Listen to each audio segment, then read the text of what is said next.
دەبێ هەموو جۆرە هێرشێک بۆ بەرەی مقاومە ڕاوەستێت هەرچەندە ڕێبەری ئێستای کۆماری ئیسلامی ئێران مجتەبا خامنەی پامێکی هەبوو پامێکیشی شێوەی بەپەلا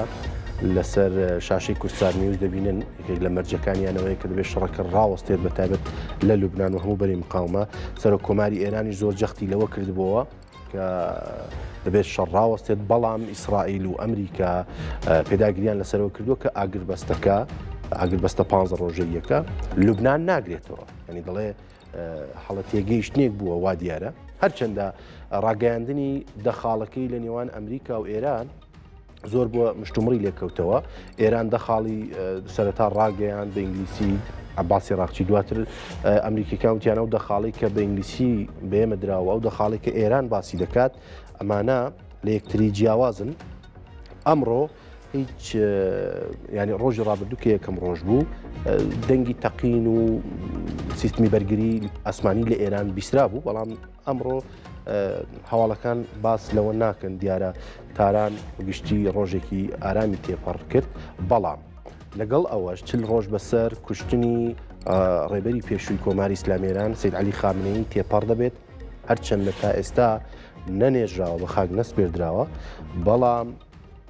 وەک ئێرانیەکان باسی دەکەن وەک چلەی ماتەمینیە ئەربعینی سەید عەلی خامنەیی دەگێڕن ئەمەش پرسێکی گرنگ بوو کە لە ناوخۆیران مشتومڕی لێکەوتەوە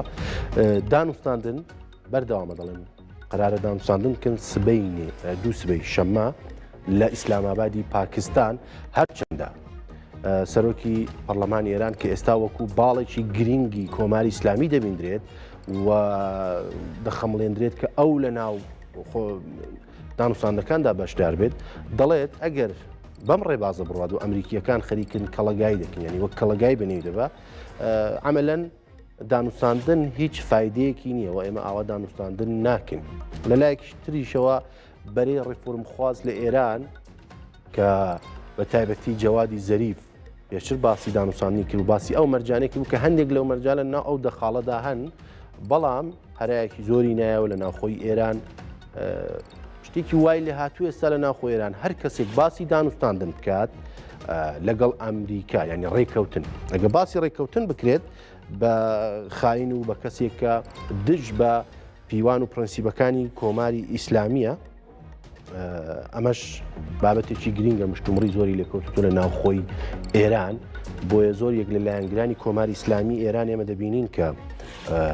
ئەمڕۆ تەنانەت بانگەوازیان دەکرد بە قالی باف ئەیانوت ئەی قالی باف ئێمە بیستومانە کە تۆ دەچی بۆ ناو دانوستاندن بەڵام لەبیرت بێت ئەوەی کە تۆ هەتا بەرهەمی خوێنی ڕێبەری ئێمە بۆیە تۆ نابێ بچی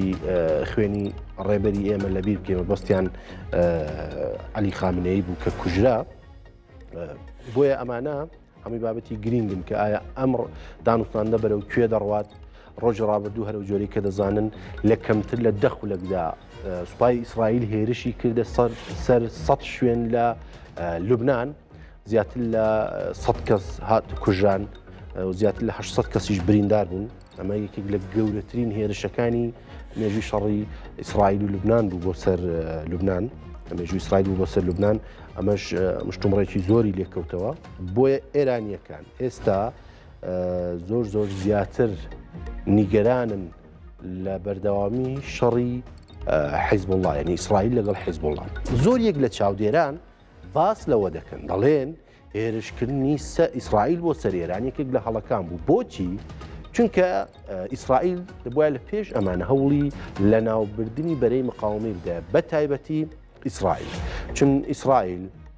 بە تایبەتی حیزب الله لوبناان ببورن چون حیزب الله لوبناان و حوسیەکانی یەمەن و حەشتی شعبی لە عێراقیش توانیان باڵانسی هێرشبەری و هێز بە تایبەت لەم شەڕە 30 ڕۆژەدا بەلایەکدا بگۆڕن چون موشکەکانی حیزب الله لوبناان توانیان تا ئاستێک هێرشەکان بۆ سەر ئیسرائیل چڕ بکەنەوە و ئیسرائیل عەزیەت بکەن لەناو ئەو شەڕەدا بۆیە دەبێ ببینین کە ئایا ئەم دانوستاندە بەرەو کوێ دەڕوات هەرچەندە شەممە ڕۆژی شەممە لە ئیسلامابادی پاکستان دانوستاندن دەکرێت تا ئێستا میدیاکانی کۆماری ئیسلامی ئێران باسییان لەوە نەکردووە کە کێ لە دانوستاندنەکە بەشدار دەبێت بەڵام تا ئەو گوێنەی تەخمین دەکرێت بە ئەگەری زۆر سەرۆکی پەرلەمانی ئێران محەممەد باقر قالیباف بەشدار بێت. بەڵێ ئەو دیمەنانەی ئێستاش دەیبینن دیمەنی ڕاستەوخۆی تل ئەبیبە کە دیارە ئاسمانی تل ئەبیب ئارامیش پێوەیەوە هەروەتر هەم بێروتیش دەبینن باشووری لوبنانیش دەبینن تل ئەبیبیش دەبینن تا ئێستا ئاسمانەکەی ئارامی بەخۆی دەبینێ. ئەمەش دیمەنی ڕاستەوخۆی گەروی هورمزە کە گەروی هورمز یەکێک لە گەورەترین مشتومڕەکان بوو لەناو ئەو شەڕەدا چون ئێران بڕیاروا بوو یەکێک لە مەرجەکانی ئاگربەستکردنەوەی گەروی هورمز بوو. بەڵام ئێران جارێکتر ڕۆژی ڕابردوو ڕایگەیاند بە حکمی هێرشکردنە سەر حیزبوڵڵای لوبنان گەروی هورمز جارێکی تر دادەخرێتەوە بۆی ئەو کەشتیە سەوز و سوورانێکی ئێوە دەیبینن ئەمە گەروی هورمزە. ئەمریکا سەرۆکی ئەمریکاش پێری ڕایگەیاند بوو کە زیاتر لە 800 کەشتی لە گەروی هورمز چاوەڕێن بە گەروی هورمزدا تێپەڕ ببن. ئەمانە نوێترین هەواڵەکان بوون. هەروە قسەی سەرۆکۆماری ئێران هەبوو. سەرۆکۆماری ئێران باسی لەوە کرد بوو کە دەبێت دانوساندنەکان بەردەوام بۆ دانوساندنەکانیش بەرهەمی خوێنی سەید عەلی خامنەییە بۆیە دیارە بەری ڕەفمخوات زۆر بە گرنگی چالۆ بابەتە دەکات. ئەم دیمەنانش کە باسم کرد دیمەنی ڕاستەوخۆی گەروی هورمزە دیارە هەندێک کەشتی پەیدا تێپەڕ دەبن ئەو کەشتیە سەوز و سوورانێک کە لەوێ جمەیان دێت دیارە ئێران چون ئێران پێشتر باسیەوەی کردبوو گوتووی هەر وڵاتێک بێوێ کەشتێکی تێپەڕ بێت سەرەتا دەبێت ئەو وڵاتانی لە کات شەڕەکەوتی وڵاتانی دۆست ئەتوانن بە گەروی هورمزدا تێپەڕ بن. ئێستا بە وتەی بەرپرسانی ئێرانیایی بە وتەی کۆماری ئیسلامی ئێران دەبێت دەسەڵاتی چاودێریکردنی گەروی هورمز بەدەست ئێران بێت چەندە گەروی هورمز ڕێڕێوێکی دەریایی ئازادە. بەڵام ئێران خۆتان دەزانن کە چەند شرکەتی گرنگ هەیە کە سەر بەسپای پاسدارانە. ئێران دەڵێت دەبێت هەر کەشتێک کە بەوێت تێپەڕ بوو وەک باجی گومروکیانی وەک باجێک بدات بەم شیرکەتانی کە لە باشووری ئێران بەتابەت لە بەندەر عەباسن چاودێری هاتوچێ ئەم کەشتیە نەوتی و کەشتێ بار هەڵگرانە دەکەن دەبێت لەگەڵ ئەوان دانوساندن بکات. بەڵام دیارە تا ئێستا تا ڕادەیەک هاتوچۆ هەبووە لە گەروی هورمزدا.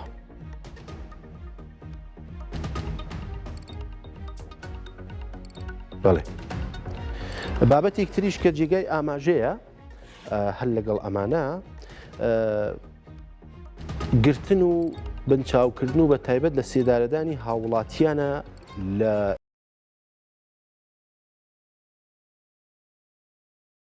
کۆمەڵی مافی مرۆڤی ئێران لە هەرانە باسیەوە دەکات کە ئەعدامەکان بەردەوام بە تایبەت بۆ سەر هاوڵاتیانی بەهایی ئەوڵاتیان کەمین لە سێدارە درابوون و هەروەها بە تۆمەتی سیخۆڕیکردن و بە تۆمەتی پەیوەندی لەگەڵ ڕێکخراوی سازمانی مجاهدینی خەڵق چەند کەس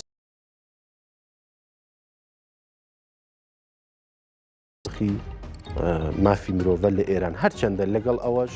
زیاتر لە 900 سەعاتە لە ئێران ئینتەرنێتی ئازاد نەماوە. ئەو دیمەنانەی دەیبینن دیمەنی ڕاستەوخۆی بەیروتە کە ڕۆژی ڕابردوو کران زیاتر لە 100 کەس کوژران و زیاتر لە 800 کەسیش بریندار بوون. ئەم دیمەنانە بە شێوازێکی ڕاستەوخۆ دەیبینن بەیروتی پایتەختی لوبنانە.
نیوز هەرو جۆرێک کە بینیتان ئەمە دیمەنی ڕاستە و خۆی بەیروتی پایتەختی لوبنان بوو دیارە تا ئێستا ئاسمانی ئارام بووە هەرچەندە یەکێک لە مەرجەکانی با بڵێن توێژەران و بە پێی قسەی ئەو کەسانی کە ڕاستی لێدانەوەی بۆ ئەم بابەتە دەکەن دەڵێن حیزبوڵای لوبنان تا ئێستا بۆتە گرێکوێرەیەک بۆ ناو نزانن کە هەمویان پێکەوە گەورە بوون و هەم لە بواری ئایدۆلۆژیەوە هەم لە بواری فکر و شێوازی کار و خەباتیان زۆر لە یەکتر نزیکن بۆیە ئێران ناتوانێت هەر حیزبوڵای لوبنان بۆ ئێران و پێی قسەی زۆر یەک لە شۆڤەکاران حیزبوڵای لوبنان توانی لەم شەڕەدا تا ئاستێک باڵانسی هێرشبەری بۆ سەر ئیسرائیل بۆ دەستی ئێران لە تاران بە پێی قسەکانی میدیان فەرمیەکانی ئێران چەند شوێنێک لە تاران بە ئامان گیرە هەرچەندە ئیسرائیل و ئەمریکا وتیان ئێمە نەبووین بەڵام ئێرانیەکان وتیان فڕۆکە جەنگیەکە هی ئیمارات بووە ئیمارات چەند شوێنێکی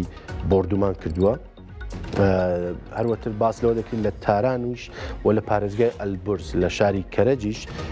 دەنگی تەقین هاتووە بە تایبەت دەنگی سیستمی بەرگری ئاسمانی جا دوێنێ ئێران بۆ بەکارخستنی سیستمی بەرگری ئاسمانی چی دەکوت دەیکوت کە سیستمی بەرگری ئاسمانیمان بۆ لە ناوبردننی هەندێک شتی ناو ئاسمان بە تایبەت ئەو شتانەی کە دەستدرێژیان کردوتە ناو سنووری ئێران مەبەستیان درۆن بوو بە دیاریکراوی نیان کوت فڕۆکەی جەنگی بەڵام وتیان هەندێک شتێک کە دەفڕێت لە ئاسمانی ئێراندا دوژمنانن هیداجیتکەرانن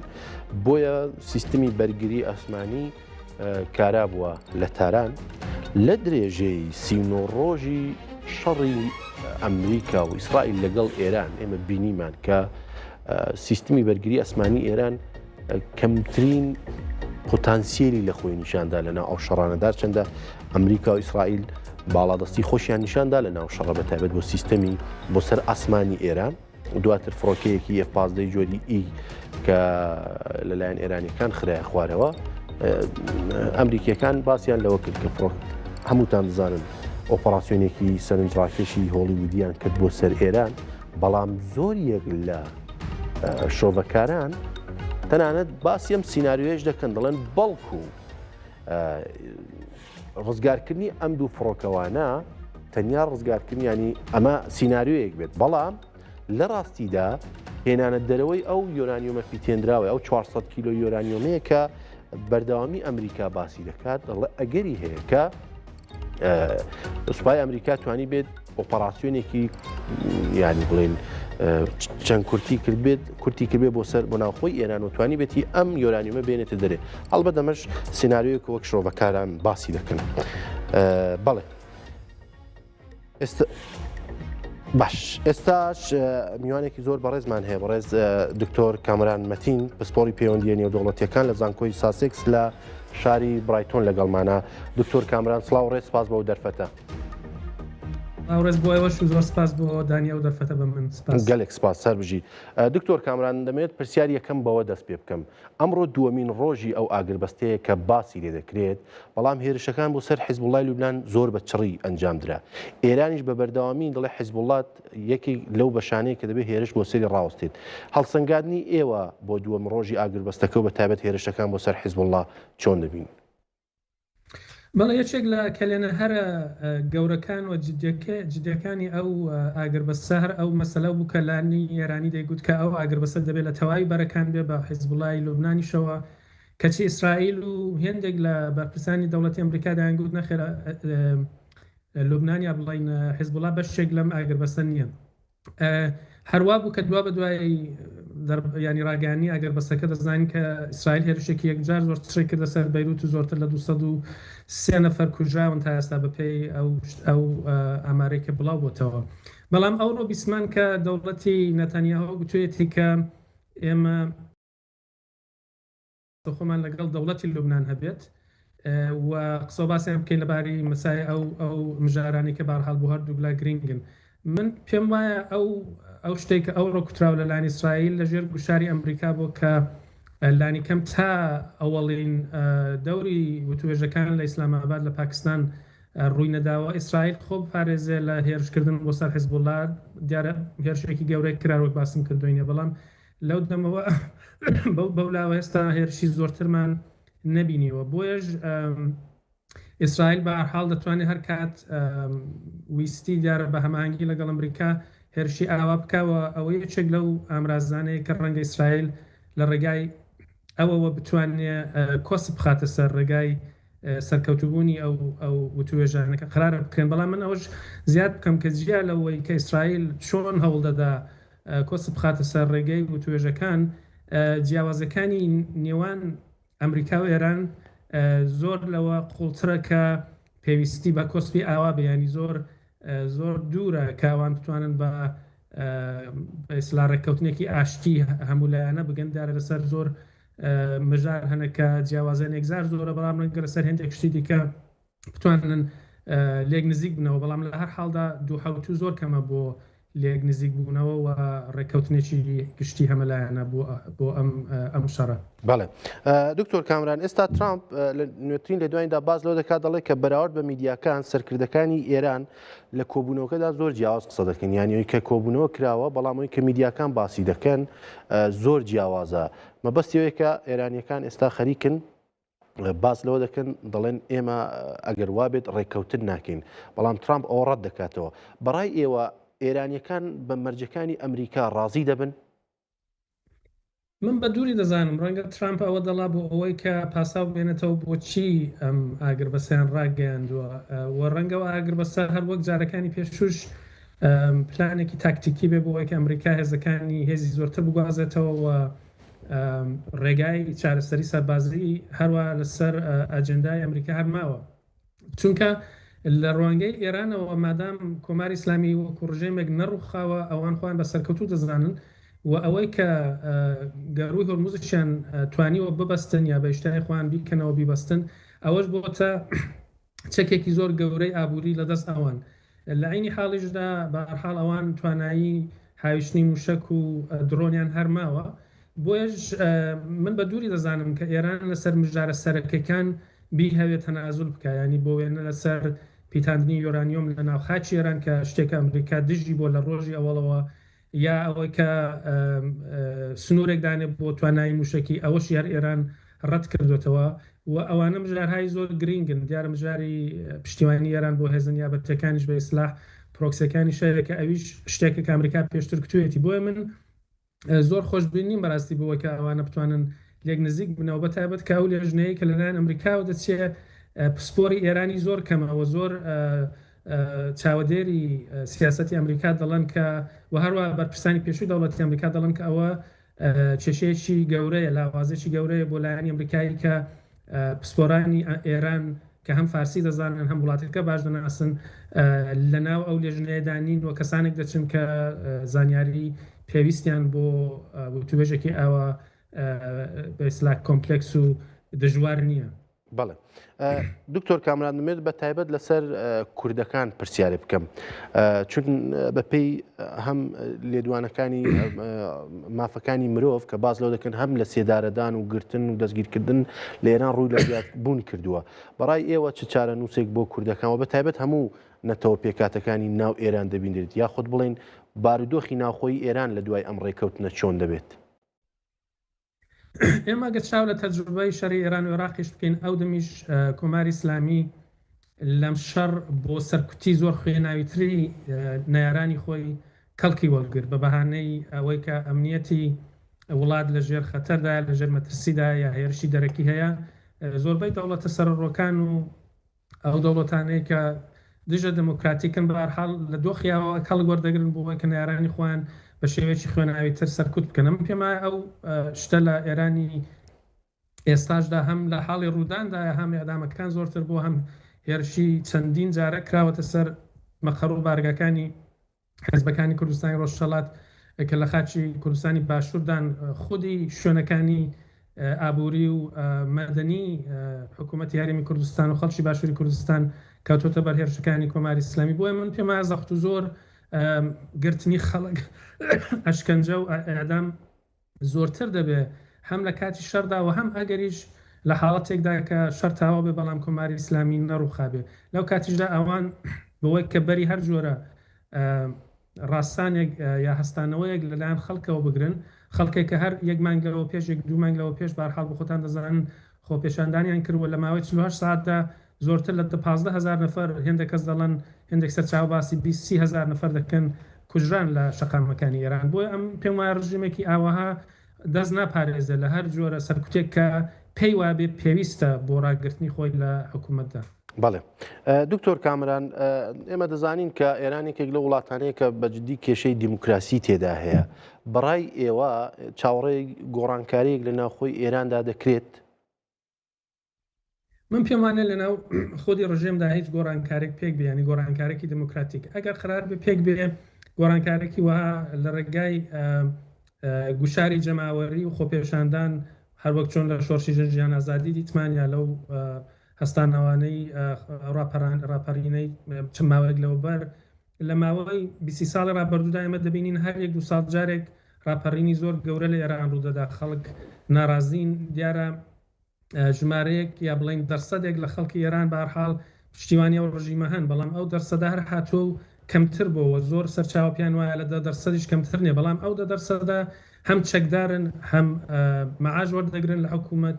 لەباری ئایدۆلۆژیکەوە نزیکن و پشتیوانی لێ دەکەن. بۆیە دەوڵەتێکی ئاوەها کە تەواوی سیاسەتەکانی ئامانجی سەرەکی ڕاگررتنی خۆی لە دەسەڵاتدایە دەتوانێەوە ئەو دامەزراوانەی سەرکوتی هەیە کە خەڵکی بێچەک سەرکوت بکە. بەڵام بەهەرحاڵ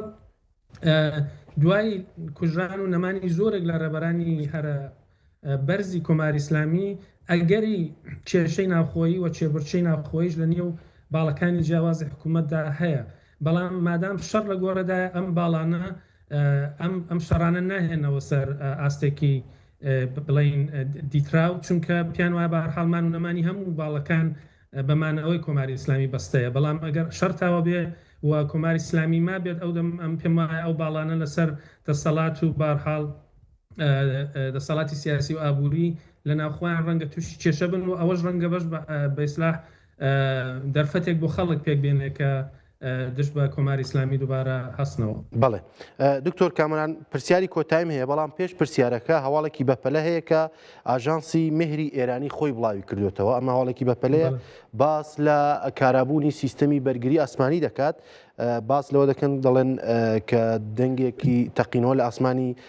بەتایبەت ئەوان پێ دەڵێن پارێزگای ئازەربایجانی شەرقی لە تەبرێز بیسراوە، دەڵێن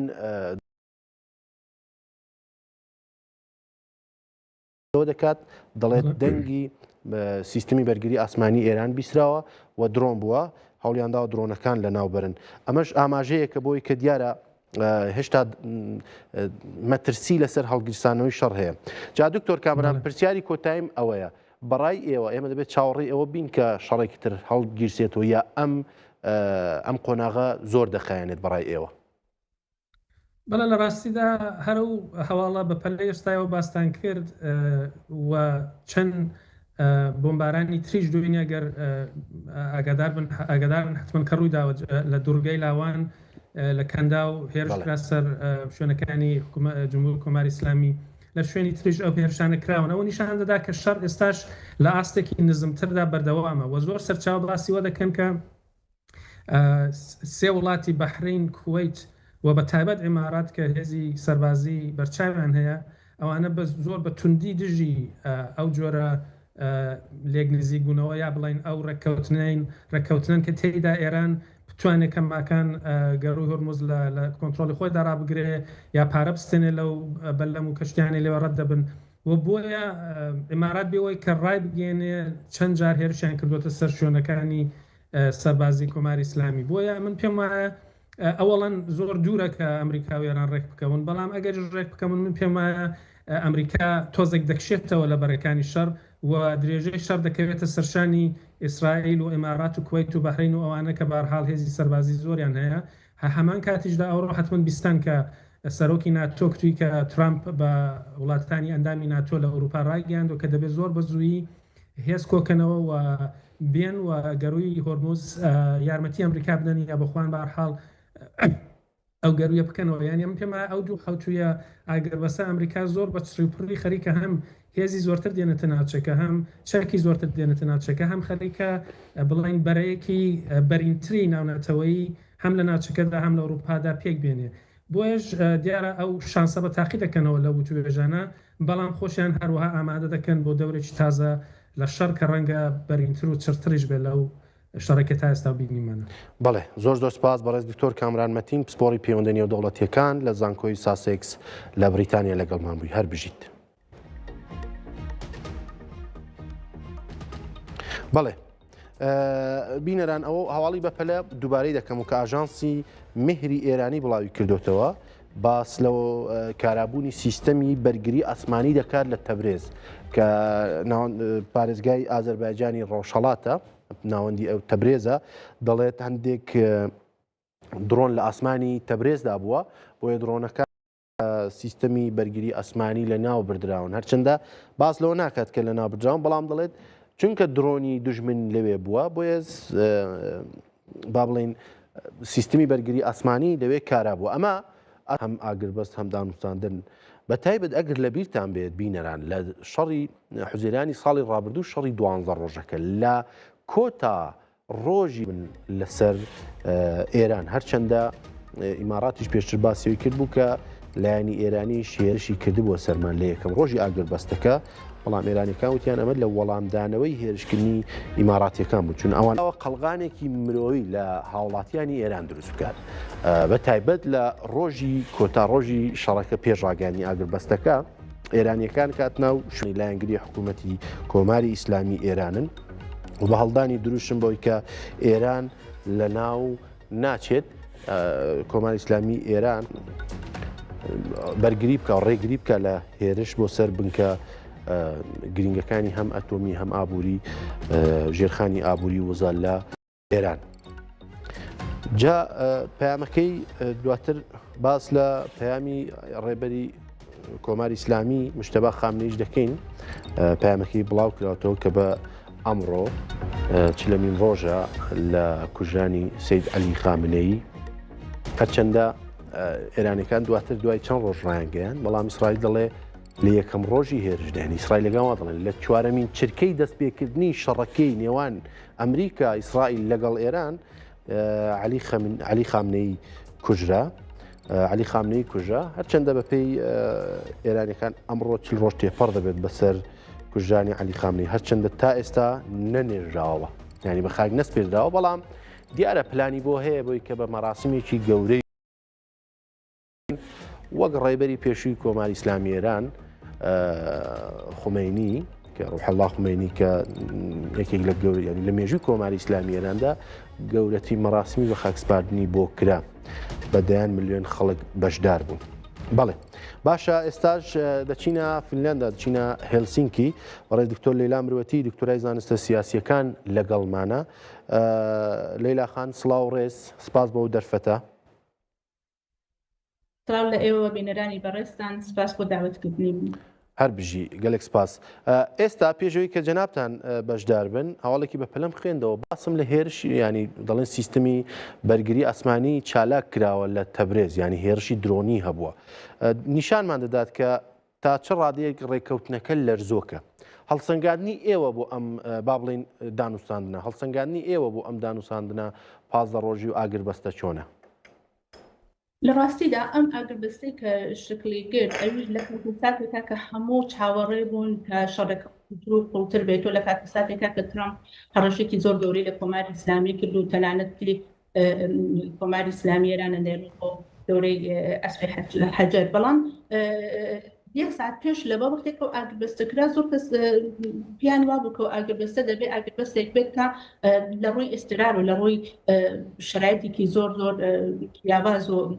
بێت بەڵام دیارە هەردوو وڵاتەکە باشترە ئەمریکا من لێرە ئیسرائیل جیاواز دەکەمەوە هەردوو وڵاتەکە بەو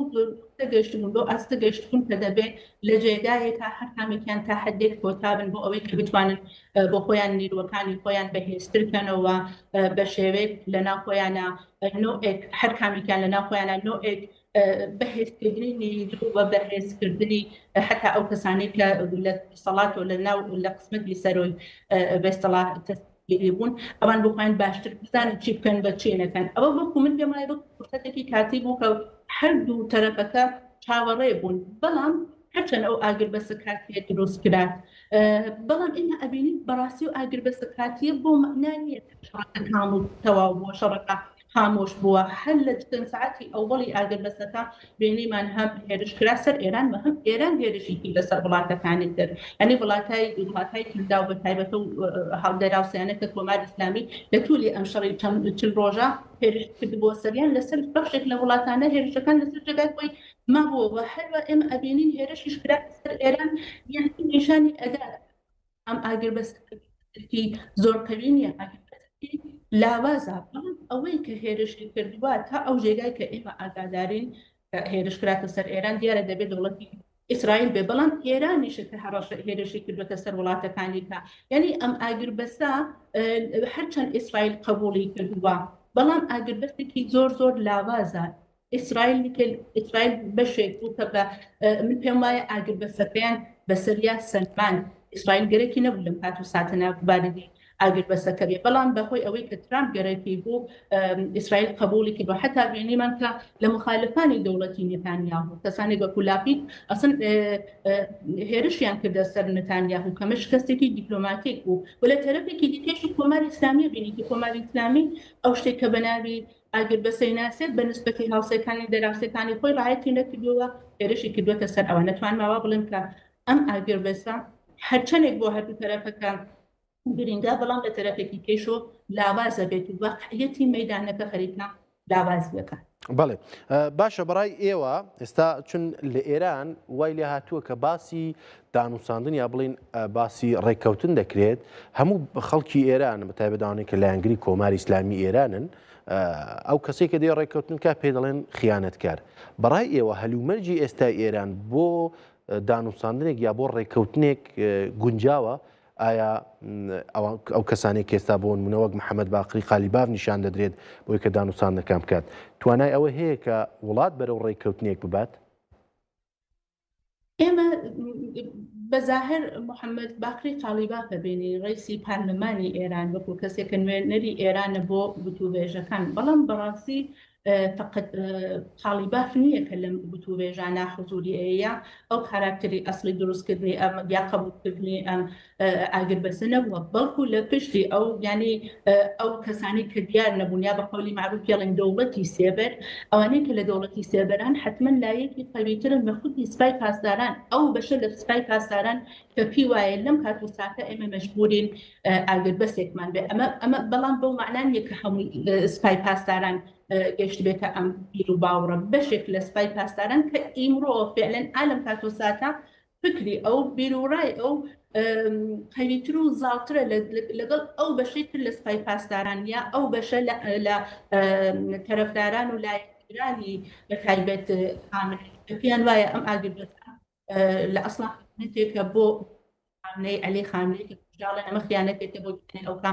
ئەمریکا و ئیسرائیل یعنی ئەم شتانە ئەم شتە کەوتووەتە ناو کۆماری ئیسلامی لە لایەنگەرەکانی ئەو خەڵکە ئاسایی کە هاتوونەتە ناو مەیدان دشت بۆ ئاگربەسە تەظاهراتەکەن بە دشت قالیباف شعاران بەشێک لە خودی حاکمیەت بەشێک لە خودی حکوومەت کە پێیان وایە ئەم یانەتە لە کەسانێک وەکو بۆ نمونە ئەرسانەکە وەکو شەریعەت مەداریکە ڕۆژنامەی کەیهان زۆر ڕادیکاڵە لە ئێران لە ئەو گرتێتی کا بەشێک لە پارلەمانتاریستانی کۆماری ئیسلامی هەروە بەشێک لەوانەی بە قەولی معروف حتا بۆ نمونە ئەرسانەکەم کەسێک وەکو ئێژەی ڕیسی قووەی قەزایی ئێران کە بەشێکی زۆر لە سزادارکان بەدەست ئەم ئەنجام بووە ئەوەی کە ئێعدام و ئەو سێدا ڕۆژ لە پێشاکە بەدەست ئەم بووە ئێمڕۆ ئەو باسە پێشاکە ئەویش بۆ خۆی لە شەبەکەی ئیجتیماعیە نووسێتی کە ینی ئەم دانستانی بەدڵ نەبووە پیوا بۆ ئەمەنەوە ئەی خیانەت دوای تویانە نا ئەمە ئەمریکا ئەو نووسەتی پارێکە بۆ هیچ ساڵێکی پێش بۆەوە ئیسا پاکیان کردو ئەو شتیان پاکرد و من زۆرم ئەوەیە کە ئەو شکافە ئەو دووبەرەکیە لە ناوخودی کۆماری ئیسلامیە هەیە بەڵام مەسەلەی ئەسڵی ئەوەیە کە بەشێک لە دەوڵەت وەکو خودی مەسەلەن خودی پزیشکیان وەکو مەسەلەن عێراقچی بەشێک لە دەوڵەت ڕازین لەوەی کە ئەم دانوستانە دانیشێ بە تایبەت وەختێکە بینین کە گوشارەکان لە ناو کۆمەلگا هەیە و گوشارەکان ئەوە زۆرەکە ئیمکانی ئەوە هەیە کە کۆماری ئیسلامی ئالم وەزگێکە ئالم کات و ساتە خەیرانێکی زۆرتری بۆ پێش یعنی ترسی ئەوەیان بوو کە وڵاتەکانی کە بتایبەت وڵاتای کەندا و بێنە ناو شەڕەکە بە ئەو ئێتلاف و یەکگرتووی نێودەوڵەتیە دژ بە کۆماری ئیسلامی زۆرتر بێ پس بەنسبەتی ئەو دوانە ئاوا ئەتوانم خولاسەیەکەم و ئەرسان کە بەنسبەتی ئەو دوو بیرخوڕوا جیاوازە کە لە کۆماری ئیسلامی هەیە لە واقعیەتە ئێستا ئەو بەشەی کە لایەنگەری وتوێژن ئێستا ئەوان زانن بە قسەی ئەوڵ ئەوانە ینی ئەو تەزاهوراتە لە ناو شارەکان و ئەو ئێعترازانە پێم وانە باعث بێکە تەغیرێکی دیپلۆماتیک لە حرەکەتی کۆماری ئیسلامی پێش بێت کە دانوستانەکان لە بین بباتیان لە لاواستنی کاتوو. بەڵێ دکتۆر لێلا دەمێ پرسیارێک سەبارەت بە بەرەی مقاومەوەی کە ئێران پێی دەڵێ بەرەی مقاومە بکەم. بەڕای ئێوە هێرشەکان بۆ سەر بەرەی مقاومە بە تایبەت لەسەر حیزب الله کەمتر دەبێت چون یەکێک لە مەرجەکانی ئێرانەوەیە کە دەبێت شەڕ لە هەموو بەرەکان بە تایبەت لە لوبنان ڕاوەستێت. ئایا شتێکی وە ئیمکانی هەیە؟ لەبارەی ئەوەی کە کۆماری ئیسلامی لەنا ئەو دەمادەی خۆیان لە ڕێککەوتنەکە ئەو شتێک بێت زۆر باس هەیە ینی ئێمە ئەزانین ئەو شتێککە بیستومانە وا دیارەکە ئەو مەوادەی کە ئێران بە فارسی نووسێتی ئەو دەمادەی ڕێککەوتنمە ئەو دەمادەی کە بە ئینگلیسی نووسرابە وەکو یەک نییە یا حداقل بەخشایەک بەندایەکی وەکو یەک نییەوە ئەوەیش زۆر ئاڵۆزی دروست کردووە کە ئەمریکا شتێکەڵێ ئێران شتێکەڵێ یا ئەمریکا دەڵێ ئێران شتێک بە فارسی ئەوەی کە ئێران بە فارسی نووسوێتی لەگەڵ مەتنە ئینگلیسیەکەی لەگەڵ نووسرابە ئینگلیسیەکەیە زۆری فەرقەیە بەشێک لە مەسئلەکە دەڕێتەوە بۆ خودی بەرەی مقاومەتە ئەو باشترە بڵێن ئەوانەی کە بە ناوی پرۆکسیەکان یان یابەتیەکانی کۆماری ئیسلامی ئێرانی ناسین بە بەتایبەت حیزب الله لوبنان حیزب الله لوبنان کۆماری ئیسلامی ئەیوت ئەمانەشێ بەشێک لە ئاگربەسەکە بن بەڵام حداقل تا زبختێکە خودی ئەو ئاگربەسە نووسرا ئەو شتە دیار نەبوو ئەو شتە دیار نەبوو حتا زۆر کەس پیان مابوو کە کۆماری ئیسلامی زۆر بە کوردی ئەڵێن فێڵی کردە لە حیزب الله لوبنان یعنی ئەمە باسێک کە مەترح کرا نازانین چەندێک دروستە ئەڵێن زاهرن کۆماری ئیسلامی فێڵی لە حیزب الله لوبنان کردووە کتۆیەتی ئەمان بەشێک لە ئاگربەسەکەن ینی وایان وتووە بەڵام عمەڵن لە ناو خودی ئاگربەسەکەدایان نەنا بە ئیسرائیلیش دەڵێ ئەمانە بە هیچ جۆرە ئێمە حیزب الله لوبنان ناخنە ناو بەشێک لە ئاگربەسەکەەوە شەڕی ئێمە لەگەڵ حیزب الله لوبنان لەسەر جێگای خۆیەتی بۆیە ئێمە بینیمان هەندووێکە هەر ئیمڕۆ هێرشەکانی ئیسرائیل بۆ سەر حیزب الله لوبنان و بەتایبەت بۆ بەشی جنوبی لوبنان بۆ بەشی خوارێ لوبنان شاری بەیروت بەڵام ئیستا خودی ئەو ئەڵێ دەبێ بەشێک بین لەو ئاگربەسە کە ئیتر هێرشەکان لەسەر ئێمە کەم بێت و ینی بەشێک لەو ئاگربەسە بن ئەوەی کە گەرەکیان بێ لەگەڵ کۆماری ئیسلامیە پەیوەندی باتێکیان بێت چون نەزانین دەوڵەتی ئێستا 900 بێ لەگەڵ کۆماری ئیسلامیە پەیوەندی باتێکیان بێت چون نەزانین دەوڵەتی ئێستا 900 ساعاتە زیاتر لە 900 ساعاتە ئینتەرنێت لە ئێران ئینتەرنێتی ئازاد لە ئێران نییە چه پێشبینیەک دەکرێت بۆ بارودۆخی ناوخۆی ئێران و بەتایبەت ڕۆژ چه پێشبینیەک دەکرێت بۆ بارودۆخی ناوخۆی ئێران و بەتایبەت ڕۆژ لە سەرهەڵدانی بەفرانبار هەڕۆشتەمان بینی کە ئێدامەکان ڕێگەکان زۆرتر و زۆرتر بۆ گەورەترین بەترسیش بۆ خەڵک ئەوە بووە کە ئەگەر ئەم شەڕە کۆتایی بێت ئەم شەڕە ئابەم شێوە کۆتایی بێت کۆماری ئیسلامی هەر بمێنێتەوە بەتایبەت هێزی ئۆپۆزیسیۆن باوەڕیان وایە کە ئەوە توانێت بێ بە فرسەتێک دەرفەتێک بۆ کۆماری ئیسلامی کە خەڵکێکی زۆرتر ئێدام کاوە دیارە لە ئەو ڕۆژهەڵاتی کوردستانە ئەو شتە زۆرترە چون ڕۆژهەڵاتی کوردستان بە نسبەتی تەمەنی کۆماری ئیسلامی ساڵیانی ساڵ دەگیری ئێدام و سەرخ و کوژران و شکنجە بۆ لە تەرەفی کۆماری ئیسلامی بەڵام بەرخۆدانی خەڵکی شەمیشە لەسەر جێگای خۆی بووە بە لە تەرەفێکی کەش و ئەوەی کە چی پێشێ چەندین سناریۆ ئەتوانین لێ نەزەر بگرین بەڵام نازانین بەڕاستی کامیان ئیجرا کردوە حتا نازانین شاید شتی کەش پێشبێ کە ئێمە نایبینی ینی شتایەکە ئائیسا وەکو بەراورد وەکو پیشبینی لە بەرچاو نەبێ بەڵام شتایەکی کە پێش بێت کە بەڕاستی وەکو شتایەکە نازانین ئەشێ بەراوردی ئەو شتێشکەین مەسەن بۆ نمونە من ئەرسانەکەم ئەو بەراوردا کرێت کە ئەڵێن ئەگەرم ئەم ئاگربەسە بە نەتیجە بگات وە کۆماری ئیسلامی بتوانێت ئەو ئاگربەسە موقەتە کاتیە کا بە ئاگربەسێکی دائم بیکا بە سڵحێکی دائم لەگەڵ ئەمریکا ئەوە باعثە بێت کە بەشێک لە دەسەڵاتی ئێران بەتایبەت بەشێک لە سپاکە موافقی ئەم ئاگربەسە بووە قەویتر و قەویتر بێت لە باری بینالمللی لە کۆمەلگای نێودەوڵەتی ارتباطی خۆی باشتر لەگەڵ کۆمەلگای نێودەوڵەتی لەگەڵ ئەمریکا هەروە لەگەڵ وڵاتەکانی هەروە بەڵام لەناوخۆ دەستی ئاوەڵە بێ بۆ ئێعدامێکی زۆرتر بە پێچەوانی ئەوە کەسانێک ئەڵێن نا بیرروڕایەکەوەی ئەڵێن نا ئەوە ئەتوانێت باعث بێت کە لە ئێرانە فەزایەکی کە دروستکرێ ینی شرایەتی کە دروستکرێت کە کەمێ ئازادی بە خەڵک بگرێەوە دموکراتیکتر لەگەڵ خەڵک ڕەفتارکن کە من پێم وانە ئەو شتە بێت من ئەو شتە ئاوا نابینم وە زۆر بە لەناو خودی بەشێک لە ئۆپۆزیسیۆن نە هەمویان بەشێکی زۆر کەم لە ئۆپۆزیسیۆن بەتایبەتەوانی کەم زۆر تەرەفداری ترامپن ئەڵێن ئەرێت تەغییر و ئاڵوگۆڕ لە ئێران اتفاقکەوتە لە حاڵێکە کۆماری ئیسلامی ئاڵوگۆڕی بەسەر نەهاتە کۆماری ئیسلامی ترامپ ئەڵێ کۆماری ئیسلامی ڕژیمەکەی تەغییری پیا کردووە ڕژیمی کۆماری ئیسلامی تەغییری پەیان نەکردووە ئاڵوگۆڕی بەسەر نەهاتووە کۆماری ئیسلامی تەنانەت ڕەفتارێکی تەغییری یعنی نە خودی ڕژیم تەغییری کردووە نە ڕژیم چەندێک پێشاتوە نە ڕەفتار و هەڵسوکەوتی ڕژیم تەغییری نەکردووە ئەم دانوستانش بۆ معنان نییە کە ئەمان لەگەڵ ئەمریکا و لەگەڵ کۆمەڵگانی دەوڵەتی پەیوەندیەکانیان باشەکەن ئەوە بۆ معنایە کە هەم کۆماری ئیسلامی هەم ئەمریکا ئالم کات و ساتە احتیاجیان بەم ئاگربەسە کاتیە هەیە و نازانین ئەم ئاگربەسە چەندێک ئیدامە پەیاکە زۆر خولاسە ئەرسانەکەم زۆر خولاسە بێ شەوەیەکە حتا ئەگەری ئەوەی هەیە کە خەڵک کۆمەلگای ئێران بەهۆی ئەو هەموو فشاری ئابووری فشاری سیاسی فشاری کۆمەڵایەتی بە ئەو سەرکوتەکرا ئیمکانی ئەوەی هەیە لە دوای ئەوە هەڵسن لە دوای ئەوە دیسان لەوەیان بێت و ئیمکانی ئەوەش هەیە بەڵام ئەوە فعلەن ئالم کات و ساتە کەمڕەنگترا بەڵام ناتوانین بڵێن لە درێژخایە ئیمکان پەزیری دەبێت چاوەڕێ بین. بەڵێ دکتۆر لەلاوەک پرسیاری کۆتایی زۆر شرۆڤەکار زۆر لە یەک شرۆڤەکاران باس لەوە دەکەن کە ئیسرائیل لەم شەڕەدا بووە قوربانی ئەمریکا بەتایبەت چون دەڵێن لە کاتی ڕاگەیاندنی ئاگربەستەکەدا ئیسرائیل ئاگادار نەبوو یا لەسەر مێزی ئەوە نەبووە کە بڕیار بگیرێ ئاگربەست ڕابگەێنێت بەڕای ئێوە ئیسرائیل هەوڵ دەدات کە لە داهاتوودا بەری جیاواز بکاتەوە لە دژی ئێران یا لەگەڵ وڵاتانی کەندا هەوڵ بدات هاوپەیمانێتی نوێ لە دژی ئێران دروست بکەن؟ ئیسرائیل خۆتان نەزانن متحدی ئستراتژیکی ئەمریکایە لە ڕۆژهەڵاتی ناوڕاست یعنی ئەوەی کە وەکو متحد ئیسرائیل پاڵپشت دەکات گەرمە بە ئومیدی ئەو دەوڵەتی ئەمریکا یالەتی متحدی ئەمریکا بۆیە ئەگەر ئەمریکا و ئیسرائیل نەتوانن لە مەسئلەی ئێرانە لە کۆماری ئیسلامی بە تەوافقێ بگەن بە قسێکی هاوبەش بگەن ئیمکانی هەیە ئیسرائیل لە ڕووی ناچاری وەکو مەسئلەیەکی فەرعی ثانەویە دووەم لەگەڵ وڵاتهای کەندا و بەشێک لە وڵاتهای کەندا وەکو مەسەلەن کوێیت و بەحرین و ئەوانەی کەیسە لەگەڵ کۆماری ئیسلامی بەتایبەت لەسەر بەستنی گەڕووی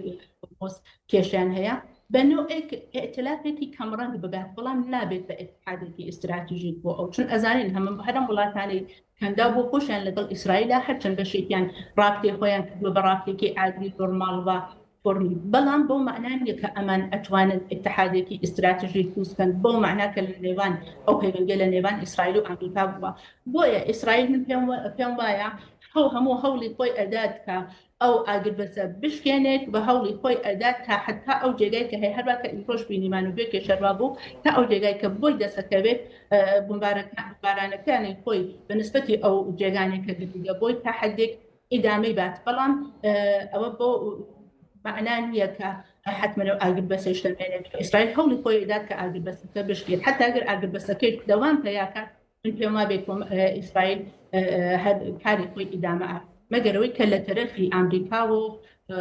پلنێکی کەیفێ بەندیان مەجبور بێت لەگەڵ ئەمریکا هاوکاری کا بۆ ئەوەی کە بە شێوێت هێرش نەکاتە سەر ئێران بەگەرنا من پێم ئەو هەڕەشا و هێرشانە هەر ئیدامە تەرەفی ئیسرائیل و بۆ کۆمەڵگەکان. بەڵێ زۆر سپاس بەڕێز دکتۆر لەیلا مرۆتی دکتۆرە لە زانستە سیاسیەکان لە هێلسینکی فینلاندا لەگەڵمان بووی هەر بژیت. بەڵێ بینەران هەواڵێکی بەپەلە هەیە ئێستاگەر بۆتان خوێنمەوە وتەبێکی سوپای ئیسرائیل دەڵێت تۆزێک پێش ئێستا هێرشیان دەست پێ کردووە بۆ سەر سەکۆ موشەکیەکانی حیزبوڵڵا لە لوبنان نەها هەرچەندە ئاماژە بۆ نەکردووە کە لە باشووری لوبنانیانە بەڵام بەپێی سەکانی وتەبێژی سوپای ئیسرائیل دیارە هێرشەکان دەستیان پێ کردووە بۆ سەر هەندێک سەکۆی موشکی لە لوبنان لە حیزبوڵڵا لە لوبنان ئەماش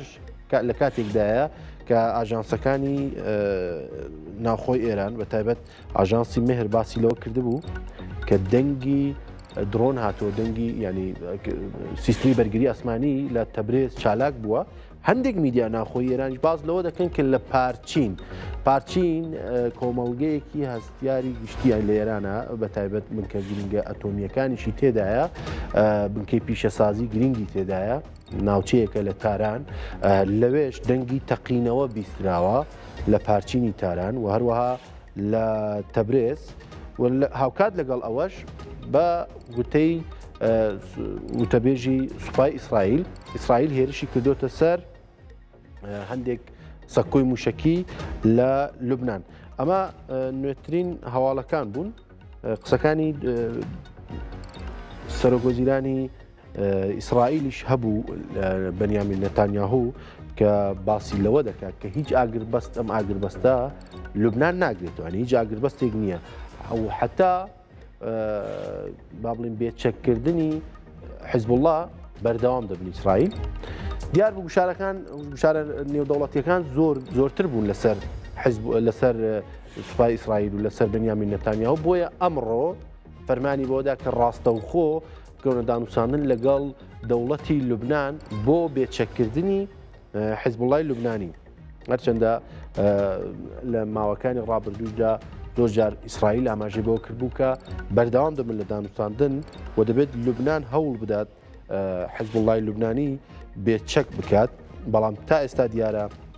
نەتواندراوە و حیزب اللهی لوبنانیش ئەمیەکە ڕەت دەکاتەوە چەندە ئەمە مشتومڕێکی زۆری لە ناوخۆی لوبناندا لێکەوتەوە و دەزانن کە حیزب اللهی لوبنان بۆ ماوەی زیاتر لە 40 ساڵە لە لوبناندا بەرەیەکی گەورەی دانا و خاوەن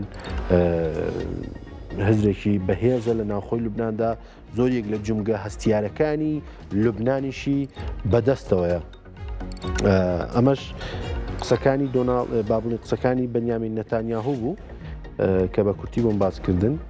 لەگەڵ ئەوەش بەنیامین نەتانیاهو هەروەها ئاماژە بەوە دەکات ئەوان دەستیان کردووە بە قۆناغێکی نوێ لە ڕۆژهەڵاتی ناوەڕاست یعنی ڕەوتێکی نوێ لە پەیوەندیەکانی ناوچەکە و دەڵێت دوا بەدوای دووبارە داواکاریەکانی حکوومەتی لوبنان کابینەکەی ڕاستپاردووە بۆ دەستپێکردنی دامسانی ڕاستەوخۆ لەگەڵ ئەو وڵاتە هەروەتا نەتانیاهو باز لەوە دەکات لەم دانووساندانە بە دوو ئامانجی سەرەکی بەڕێوە دەچن یەکەمیان چەکداماڵینی حیزب الله و دووەمیشیان گەیشتن بە ڕێککەوتنێکی ئاشتی مێژووی و بەردەوامی نێوان ئیسرائیل و لوبنان ئەمەش گرینگە هەواڵێکی بەپەلە بوو کە بۆم خواندن سەرۆکوەزیرانی ئیسرائیل بەنیامین نەتانیاهوو لە نوێترین لێدوانیدا باسی ئەم دوو بابەتەی کردووە کە دانووساندنەکان شێوازێکی ڕاستەوخۆ لەگەڵ لوبنان بۆ دوو هۆکارە یەک چەکداماڵینی حیزب اللهی لوبنانی و دووش بەرقەراری ئاشتیەکی مێژووی و مایندە لەگەڵ لوبنان بەڵێ باش ئێستاش دەچینە تورکیا و باکووری کوردستان میوانێکمان هەیە بەڕێز یڵماس هون پەرلەمانتاری ئیدر پەرلەمانتاری دەم پارتی لە ئیدر ئێستا لە ئەنقەرەیە مامۆستا یڵماس سڵاو ڕێز سپاش بۆیە دەرفەتێ دەم باش هەمێرە تەماشەبانێژی هەموویێرە مەرحەبە دەبێژن ئێوار باش دەم باش گەلێک سپاس سەربژی مامۆستا پرسیارە خۆی دەستپێکێت خوازم بڤێنا دەست پێ بکەم گەلۆ نەها ئەبە دووەم ڕۆژی ڕێککەفتنێ دووەم ڕۆژە ڕاگەاندنە ئاگربەستیان ناوبەرە ئەمریکا و ئیرانەیە خواندناواش بۆ بێ ئاگربەستی چاوە تەویک و هەرچەندە مەترسی هەیە و ئەب ئاگربەست بەداوی بە بگشتی نرخاندناوە لەسەر بێ ئاگربەستی چاوە بەێ سەریدا یعنی هەردوو دەولەتێ ئیران و ئەمریکا بەڵێ باش دیارە کێشەیەکی تەکنیکیمان هەیە خۆیان هەندێک پرسیارێکی تەکنیکی هەیە دواتر دەگەڕێنەوە بۆ لای بەڕێز یڵماس هون جا ئەوەی کە باسم کرد قسەکانی سەرۆکوەزیرانی ئیسرائیل بەنیامین نەتانیاهوو کە نوێترین لێدوانیدا باس لەوە دەکات دەڵێ شتێک بە ناوی ئاگربەست لە لوبناندا نییە هێرشەکان بە چڕی بەردەوامن بۆ سەر لوبنان و خۆشتانزان کە وتەبێژی سوپای ئیسرائیل کەمێک پێشستا ڕایگەیان هێرشیان کردوتە سەر ژمارەیەک سەکۆی موشکی و سەکۆی هەڵدانی موشەکی لە لوبناان و هێرشەکان بەردەوام دەبن بۆیە ئەمەش حاڵێکی گرینگە ینی دەتوانێت وەک لەمپەڕێک بێ بۆ ئاگربەستەکەی نێوان ئێران لەگەڵ ئەمریکا بۆچی؟ چون ئێران بە بەردەوامی دەڵێت ئێمە هەتا شەڕ لە بەرەی مەقاومە بە گشتی بەردەوام بێت واتزانی لە وڵاتی ئێمە ئەمڕۆژ مجتەبا خامنەی دووبارە پەیامێکی نوێی هەبوو بە بۆنەی چلەمی ڕۆژی کوژرانی عەلی خامنەی باوکی باس لەوە دەکات دەڵێت دانوستانەکان بەو شرتە بەردەوامن کە تەنگەی هورموز گەروی هورموز بە دەستخۆمان بێت و شەڕ لە هەموو بەرەکانی مقاومە بە تایبەتی لوبناان ڕاوەستێت وەک باس لەوە دەکەن کە ئەوان سڵ ناکەن و پێداگرن لەسەر هەڵوێستەکانی خۆیان جا کۆمەڵێک خەڵک با بڵێن چەند ڕۆژێکە لە دەرەوەن لە ناوخۆی ئێران بۆ بە قەولی خۆیان دەڵێن شینگێڕی چلەمین ڕۆژی کوژانی سەید عەلی خامنەی لەگەڵ ئەمانە عەرەبستانی سەعودیا کە ئەوانش هەوڵێکی لە ناو میدیاکان سەعودیا دەڵێت دوای هێرشەکان کەمکردنەوەی ئاسی بەرهەمهێنانی نەوت زیاد بوو ینی بەرهەمهێنانی نەوت کەم بۆتەوە ئەمەش قسەی وەزارەتی وزەی سەعودیایە دەڵێت هێرشەکانی ئەم دوایە بۆ سەر بەشێک لە دامەزراوە نەوتیەکانی وڵات بووەتە هۆی کەمبوونەوەی بەرچاوی بەرهەمهێنانی نەوت لەگەڵەوە دەڵێم هێرشانە بۆتە هۆی کەمبوونەوەی ئاسی بەرهەمهێنانی نەوت بە ڕێژەی نزیکەی 700,000 بەرمیل لە ڕۆژێک ینی ئەم شەڕانە زەرەری ئەوەی لێت لە سەعودیا داوە ڕۆژانە نەتوانێت ینی زەرەری لێدا 700,000 بەرمیل لە ڕۆژێکدا زەرەر لە بەرهەمهێنانی نەوتی سەعودیا دەدێت هەروە دەڵێت وەزارەتی وزەی سەعودیا هێرش بۆ سەر دامەزراوەی بەرهەمهێنانی مانیفە لە سەعودیا بۆتە هۆی کەمبوونەوەی بەرهەمهێنانی نزیکەی 300,000 بەرمیل لە ڕۆژێکدا ئەمەش کۆگایەکتری بەرهەمهێنانی نەوتە لە سەعودیا لەوێش زیاتر لە 300,000 بەرمیل بۆ 300,000 بەرمیل نەوت بەرهەمهێنان کەمی کردوێتەوە هەروەها دامەزراوەی خورەیس کە کراتە ئامانجی توانای بەرهەمهێنانەکەی نزیک 300,000 بەرمیل لە ڕۆژێکدا کەم بووتەوە ینی ئەمە ئاماژەیەکە بۆی کە ئەم شەڕە بۆوە بەرهێنانی نەوت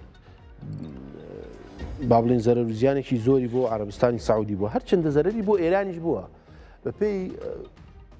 راپۆرتێکی کۆباری ئیکۆنۆمیست کە باسی لێ دەکرد لە ماوەی شەڕەکە لە مودای ئەم شەڕەدا لە 134 فرۆشی نەوتی ئێران زیادی کردووە یعنی بەرهەمهێنان زیادی نەکردووە فرۆش زیادی کردووە فرۆش چۆنن ئەم دەوڵەتانە کۆگای زۆر گەورەیان هەیە با بڵێن کۆمەڵێک کۆگاکردنی نەوتیان هەیە کە بۆ ڕۆژی با بڵێن تنگانە و ڕۆژی مەبادا دایدەنێن بۆیە ئێران یەکێک لە وڵاتانە بوو کە هەموو کۆگاکانی فرۆشن چون بەرهەمهێنانی نەوت تا ئاستێکی زۆر با بڵێن کەمی کردەوە لە وڵاتانی تریش هەروەها ئەمریکا خۆشی کۆگای نەوتەکە ئەو نەوتە کۆگاکراوەکانی زۆربەی هەری زۆری فرۆشت بۆیە کە نەوتە کۆگاکراوەکان کە فرۆشرا دووبارە پێویستی بە بەرهەمهێنانی نەوتەیە بۆیە ئەم ئاگربەستە بەشێکی زۆریش پەیوەندی بە بەرهەمهێنانی نەوتەیە لە دنیادا نیەوە دەزانن نەوت بەشی هەری سەرەکی بازرگانی هەموو وڵاتانە و پێداویستی سەرەکی زانست و تەکنۆلۆژیا و هەموو شکومک و کاڵاکان زۆربەی هەری زۆریان نەوتیانی واتە بەرهەمهێنانی نەوت لە هەر کوێیەکی دنیا کاریگەری ڕاستەوخۆی لەسەر هەموو وڵاتانی دنیا هەیە بۆیە ئەمەش بابەتێکی گرنگ بوو بەڵێ ئەو دیمەنە ڕاستەوخوانە کە ئێستا دەیبینن ئەمەش هەر لەسەر شاشەی کورتسات نیوز ئاسمانی بەیروتە دیارە هیچێکی پێوە دیار نییە هێرشەکان تا ئێستا ما دیمەنی ڕاستەوخۆیە ئەو هێرشانی کە سوپای ئیسرائیل باسی کردبوو دیارە هێشتا یان نەگەیشتوتە بێرودیانیش پێشتر کراوە بۆیە هیچ دووکەڵێک لەسەر ئاسمانی بەیروتدا نابیندرێت.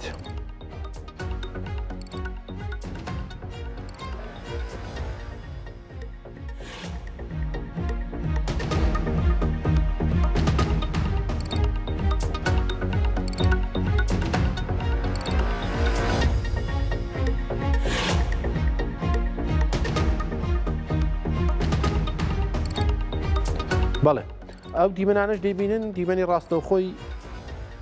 تێپەڕبوونی کەشتیە نەوت هەڵگر و بار هەڵگرەکانن لە گەروی هورموز دیارە چەند کەشتیەک لەو ناوەدا دەبیندرێت لە نزیک دوورگەی خارک و کۆمەڵێک با بڵین کەشتی بچووکیش لە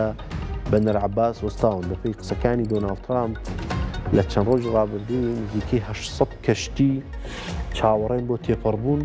لە گەروی هورموز جات بەشێکی گەورەی ئەم دانووساندنانە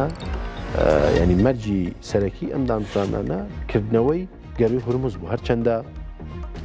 ئێران دەڵێت گەروی هورموز لە چاودێری خۆماندا دەمێنێتەوە بەڵام ئەمریکا ئەم یەکە ڕەت دەکاتەوە دەڵێ گەروی هورموز ڕێڕەوێکی تیجاری ئازادە لەدەست ئێراندا نابێت ئەگەر سەروەریەک شەبێ ئەوە ئەمریکایە سەروەری دەکات.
بینەران ئەمە دیمەنی ڕاستەوخۆی بێروتە کە تا ئێستا هیچ شتێکی پێوە دیار نەبووە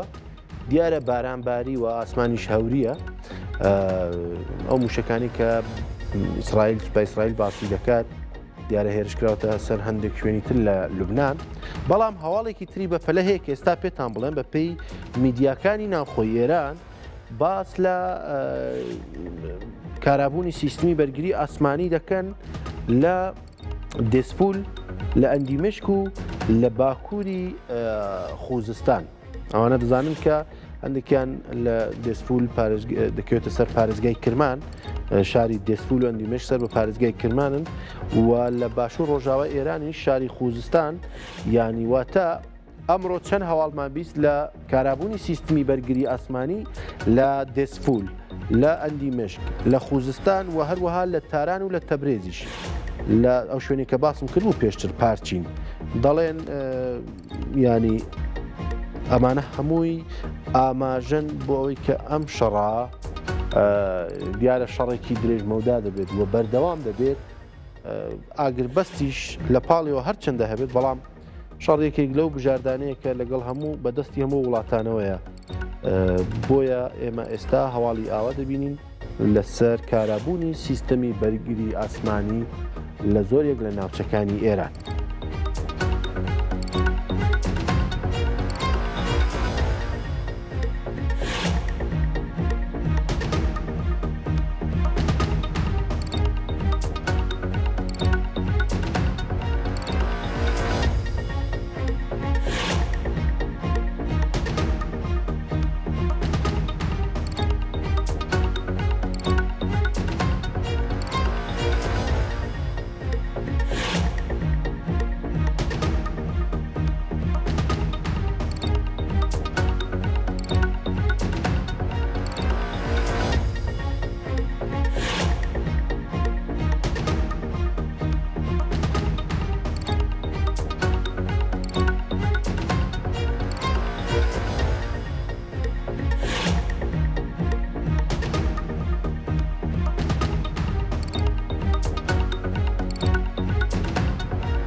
بەڵێ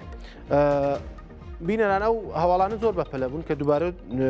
بۆتان دەڵێمەوە دەنگی بیستنی سیستمی بەرگری ئاسمانی لە دێسپول لە پارێزگای کرمان لە ئەندیمەشک بیستراوە هەروەها لە باکووری پارێزگای خوزستان دەکێتە باشوور ڕۆژاوای ئێران دەنگی تەقینەوە بیستراوە هەروەها لە تارانیش و لە کەرەجیش ئەمانە بەپێی میدیا فەرمیەکانی ناوخۆی ئێرانە هەروەها لە ئیمارات و لە کوێتیش سیستمی بەرگری ئاسمانی چالاک کراوە دیارە هێرشی درۆنی کراوەتە سەر ئەو وڵاتانە لەگەڵ ئەمەش هەردوو سەرۆک کۆماری ئێران و تورکیا پەیوەندیەکی تەلەفۆنیان هەبووە کە ئەردۆغان لێدا باسی لەوە کردووە کە دەبێت ئاگربەستێکی هەمەلایەنە پەیڕەو بکەن و ئەوانیش بەردەوام دەبن لە هەوڵەکانیان بۆ چەسپاندنی ئاگربەستێکی هەمەلایەنە هەروە دەڵێن نابێ هیچ لایەک بە ئاماجی خراپکردنی ئاگربەستەکە هەڵس و کەوت بکات ئەمەش نوێترین هەواڵەکان بوون لەسەر میدیاکان بەڵام دووبارەی دەکەمەوە لە دووەم ڕۆژی ڕاگەیاندنی ئاگربەستە 15 ڕۆژەکەدا دەنگی تەقینەوە و دەنگی کاراکردنی سیستمی بەرگری ئەسمانی لە هەندێک شوێن لە ناوچەکانی ناوچە جیاوازەکانی ئێران بە تایبەت لە تاران لە کەرەج لە تەبرێز لە دێسفول و ئەندیمەشک و خوزستان تا ئێستا بیسراوە لەگەڵ ئەوەش دەنگی تەقینەوە بەپێی قسەکانی وەزارەتی بەرگری کوێیت لە کوێیتیش هەندێک هێرش کراوە لە ئیماراتیش بەپێی ئەو جۆرەی کە لە میدیاکان باز دەکرێت ئەمەش نوێترین ڕووداون لە دووەمین ڕۆژی ئاگربەستە 15 ڕۆژەکەی نێوان ئەمریکا و ئیسرائیل لەگەڵ ئەمەش یەکێتی ئەوروپا دەڵێت پلانی ترامپ و هەنگاوی تاران بۆ وەرگرتنی پارە بۆ تێپەڕاندنی گەروی هورموز نایاساییە ینی کۆمیسیۆنی ئەوروپا بەیاننامێکی ڕوونی بڵاو کردوێتەوە تێدا هەر هەوڵێکی ئێران یان ئەمریکا بۆ وەرگرتنی پارە لەو کەشتیانەی کە لە گەروی هورموز تێدەپەڕن بە نایاسایی بەناو دەبات بەڵێت ئەم کاردانەوەی یەکێتی ئەوروپا دوایەوە هات کە دۆناڵد ترامپ سەرۆکی ئەمریکا بیرۆکەی دروستکردنی هاوبەشی لەگەڵ تاران بۆ دامەزرانی سیستمی کۆکردنەوەی پارە لەسەر ئەم ڕێڕەوە ئاوی ئەستراتیژیە وروژان واتە چۆن یعنی دۆناڵد ترامپ دەڵێت بنکەیەک ناوەندێک دروست دەکەین لە گەروی هورموز ئەم گەروی هورموزەی کە ئێستا لەسەر شاشەی کورتسات نیوزە دەیبینێن دەڵێت هەر کەشتیەک کە بەوێدا تێپەڕ بوو جا ئەم کەشتیانە کوێن زۆربەی ئەم کەشتیانە لە 100 نزیک سی دەچێت بۆ ڕۆژهەڵاتی ئاسیا واتە لە هیندستانەوە بگرە هەتا کۆریا کۆریایی باشوور هەتا ژاپۆن دەچێت بۆ ئەم وڵاتانەوە بەشێکی زۆریشی کە دێنەوە بە دەریای سووردا وە قەنات سوێزەوە دەچن بۆ ئوروپا لەوێ دەچنە دەریای ناوەڕاست و لە ئوروپادا بڵاو دەبنەوە زۆربەی هەری زۆری ئەم کەشتیانە واتە بەسەر ڕۆژهەڵاتی ئاسیا و بەسەر ئوروپادا بڵاو دەبنەوە بۆیە دۆناڵد ترامپ دەڵێت دەبێت ئێمە باجیان لێوەرگین پارەیان لێ نێو کەشتیانەی کە تێپەڕ دەبن دەبێت بەشێکیان پارەیەک تەرخام بکەن بۆ وەک سەیتەرەیەکی ئاوی ینی ئەمە لەوێت چاودێری بنکەیەکی چاودێری دادنێن ئێرانەکەیان دەڵێن ئێرانیەکان دەڵێن ئەمە هیچ شوێنی ئێمەیە ئێمە دەبێت ئەو چاودێریە بکەین دۆناڵد ترامپیش بە پێی قسەکانی دۆناڵد ترامپ دەڵێ ئێمە دەتوانین ینی ئێرانیەکان وتوانێت کوا ئێمە وەرد بە هاوبەشی ئەم کارە بکەین منیش قبولم کردو دەتوانین بە هاوبەشی لەگەڵ ئێرانیەکان ئەم شتە بکەین چنددە ئێرانیەکان ئەمە ڕەت دەکەنەوە جا لە پاڵ ئەوەش یەکێتی ئەوروپا هاتۆتە دەنگ یەکێتی ئەوروپا دەڵێت ئەم شتە قبول کراو نییە و دەڵێت ئەمە ناساییە ینی چۆن ینی ئەمریکا لەوێ هاتووە شەڕێکی فرۆشتووە شەڕێکی کردووە ئێستا دێت پارە با بڵێن هاوردەکردنی نەوت و شکومک و کاڵا لە گەروی هورموز لە ئێمە وەردەگرێت ئەمەش بابەتێکی گرینگە بۆتان دووبارە دەکەمەوە بینەران نوێترین هەواڵەکان بە پەلەترین هەواڵەکان بیستنی دەنگی کارابوونی سیستمی بەرگری ئاسمانی لە تەبرێز لە تاران لە کەرەج لە دێسفول لە ئەندیمەشک و لە پارێزگای خوزستان لە ئێران واتە لە ناوەڕاستی ئێرانەوە بگرە هەتا باکوور ڕۆژاوای ئێران دەنگی تەقینەوە و دەنگی درۆن و دەنگی کارابوونی سیستمی بەرگری ئەسمانی بیستراوە لەگەڵ ئەمەش کوێیت ینی سوپای کوێیت باس لە هێرشێکی درۆنی بۆ سەر هەندێک بنکەی هەستیا دەڵێت تاواتی باسی نەکردەوە بەڵام دەڵێت بەشێک لە بنکە هەستیارەکان لە کوێیت بە ئامان گیراون لەلایەن هەندێک درۆنی نەناسراوە جا پێدەچێت ئەم درۆنانەش یا خودی کۆماری ئیسلامی بێت یا گروپەکانی بەرەی مەقاومە بن ئەمە نوێترین هەواڵەکان بوون نوێترین هەواڵەکان بوون کە بۆمان باسکردن بەڵێ باش دیارە هەندێک کێشەی تەکنیکیمان بوو لەبەر زوومەکە بەڵام ئێستا جارێکتر دەچینەوە ئەنقەرە بەڕێز یڵماس هوون پەرلەمانتاری ئیدریا دەم پارتیە ئەگەر تو دەنگێ من دەگری سڵاو و ڕێ سپاس بۆ وێ دەرفەتێ سلااو دەنگێت ڕابکە gelek spas. Mamosta Elmas, min pirsa xwe dubare ez ê pirsa xwe dubare bikim. Li ser îro duem roja yani îşev duem şev ji raganina agirbestê pazda rojeya navbera İran û Amerîkayê. Nirxandina we ji bo vê agirbestê çawa ye. Tevî ku îro dîsan behsa êrîş û dengê dron û balafir û wan tiştan jî têne kirin. Yani serî da yani rojlata navîn de lazim nîne şer, pevçûn, lazım nîne em agirbestê em baş dibînin serî da henav hemû dunyayê de hemû gelan da agirbestê baş dibînin. Lê belev heye. İran û devletên rojlata navîn de ew gelek hindirê xwe de heya niga demokrasî çê nekirine. Yani rast e İranê da demokrasî tune, müzakere tune. Gelê Kurd ra, gelê Azerî ra, gelê dunê da cuda cuda gel hener İranê da. Lê belê İranê heya niga ew di tepisandin yani îrada gelê Kurd di tepisandin. İranê da demokrasî lazim e. Em dibêjin sekname em dibêjin İranê ra demokrasî lazim e. Gelê Kurd ra jî rojlatê Kurdistanê da Bakurê İranê ile cekê gelê Kurd dijîn wan ra jî azadî lazim e. Em li ber disekinin. Lê belê em hemû devleta yani İranê jî, İsraîl jî, Amerîka jî mîna hevdê dibînin. Em yalî wan nînin.